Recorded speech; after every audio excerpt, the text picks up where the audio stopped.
dit que le stress était responsable de la plupart des maladies. C'est vrai? Il convient tout d'abord de définir ce que l'on appelle le stress. Le premier qui s'est intéressé à la question s'appelle Hans Selye. Il s'agit d'un savant canadien, un prix Nobel de médecine, qui a montré que ce n'est pas tant ce qui nous arrive qui est important, mais plutôt comment on le prend. Et ce faisant, il a montré qu'il existait une différence entre ce que l'on appelle l'agent stresseur, c'est-à-dire les traumatismes en gros, qui peuvent être psychologiques ou physiques qui nous arrivent. Ce n'est pas tellement ces traumatismes qui sont importants, mais bien plutôt comment on les prend. Et c'est cette façon dont on les prend qui génère une adaptation, une énergie d'adaptation qui va être puisée par l'organisme et parfois même l'épuiser.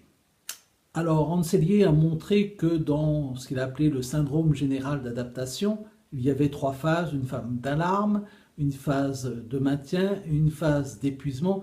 Mais ce n'est pas tellement là notre sujet, parce qu'on sait très bien que face à un traumatisme prolongé, évidemment, l'organisme va souffrir et devenir malade.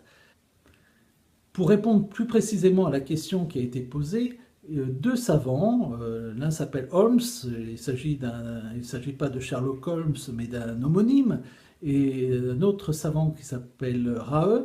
Ces 2 savants ont étudié, ils ont fait ce qu'on appelle des scores événementiels, c'est-à-dire qu'ils ont pris chaque événement de vie et ils ont établi un score en mettant un certain nombre de points en fonction des éléments de vie.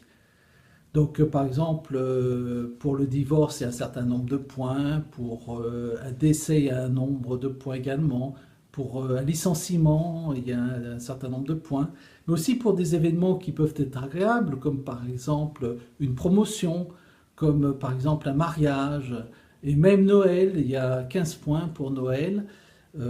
Et donc, ils font une somme de tous ces scores événementiels. Et ils ont montré qu'en dessous de 150, c'est un score annuel, hein, donc si on a 150 points par an, ben on est à peu près à l'abri des problèmes de santé.